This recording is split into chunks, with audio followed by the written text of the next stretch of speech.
الناصر صلاح الدین بن یوسف بن ایوب، جنہیں عام طور پر صلاح الدین ایوبی کے نام سے جانا جاتا ہے، آپ ایوبی سلطنت کے بانی تھے۔ صلاح الدین ایوبی 1138 میں موجودہ عراق کے شہر تقریب میں پیدا ہوئے۔ ان کی زیر قیادت ایوبی سلطنت نے مصر، شام، یمن، عراق، حجاز اور دریائے باکر پر حکومت کی۔ سلطان صلاح الدین ایوبی بہادری، فیاضی، حسن خلق، سخاوت اور بردباری کے باعث نہ صرف مسلمان بلکہ مسیحی بھی ان کو عزت کی نگاہ سے دیکھتے ہیں۔ صلاح الدین اپنے کارناموں میں نور الدین زنگی پر بھی بازی لے گئے۔ ان میں جہاد کا جذبہ کوٹ کوٹ کر بھرا ہوا تھا۔ صلاح الدین شروع میں نور الدین زنگی کی فوج میں تھے اور مصر کو فتح کرنے والی فوج کا حصہ تھے۔ ان کے سپہ سالار شرکو صلاح الدین کے چاچا تھے۔ مصر فتح ہو جانے کے بعد صلاح الدین کو 564 ہجری میں مصر کا حاکم مقرر کر دیا گیا۔ 569 ہجری میں انہوں نے یمن بھی فتح کر لیا۔ سلطان نور الدین زنگی کے انتقال کے بعد صلاح الدین ایوبی حکمرانی پر فائز ہوئے۔ مصر کے بعد سلطان صلاح الدین ایوبی نے 1182 تک شام، موصل اور حلب وغیرہ فتح کر کے اپنی سلطنت میں شامل کر لیے۔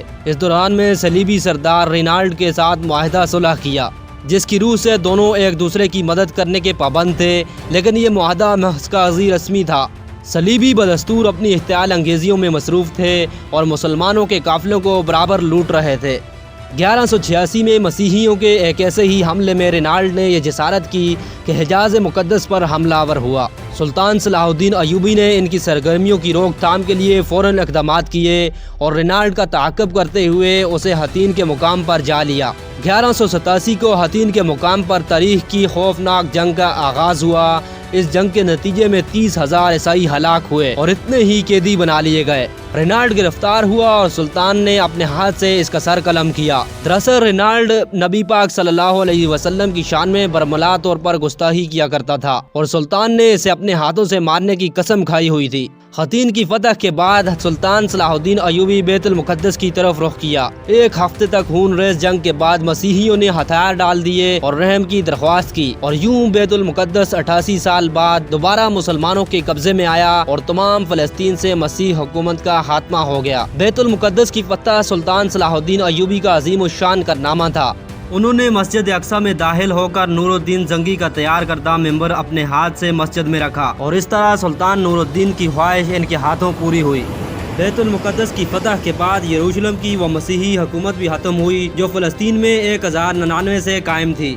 بیت المقدس پر تقریباً 761 سال مسلسل مسلمانوں کی حکمرانی رہی۔ بالآخر 1948 میں امریکہ، برطانیہ، فرانس کی سازش سے فلسطین کے علاقے میں یہودی سلطنت قائم کی گئی اور بیت المقدس کا نصف حصہ یہودیوں کے قبضے میں چلا گیا۔ 1967 کی عرب اسرائیل جنگ میں بیت المقدس پر اسرائیل نے پھر قبضہ کیا، جو کہ آج تک جاری ہے۔ صلاح الدین ایوبی بڑے بہادر اور فیاض تھے۔ لڑائیوں میں انہوں نے مسیحیوں کے ساتھ اتنا اچھا سلوک کیا کہ مسیحی آج بھی ان کی عزت کرتے ہیں۔ 4 مارچ 1193 کو سلطان صلاح الدین ایوبی انتقال کر گئے۔ انہیں شام کی موجودہ دارالحکومت دمشق کے ایک مسجد امیہ کے نواح میں سپردحق کیا گیا۔ سلطان صلاح الدین ایوبی نے کل 20 سال حکومت کی۔ ابن خلقان کے مطابق ان کی موت کا دن بہت زیادہ تکلیف دہ تھا۔ موجودہ دور کے ایک انگریز مورخ لین پول نے بھی صلاح الدین ایوبی کی بڑی تعریف کی ہے اور وہ لکھتے ہیں کہ بادشاہوں اور ان میں ایک عجیب فرق تھا۔ بادشاہوں نے اپنے شاہ جلال کے سبب عزت پائی اور سلطان نے عوام سے محبت اور ان کے معاملات میں دلچسپی لے کر ہر دل عزیزی کی دولت کمائی۔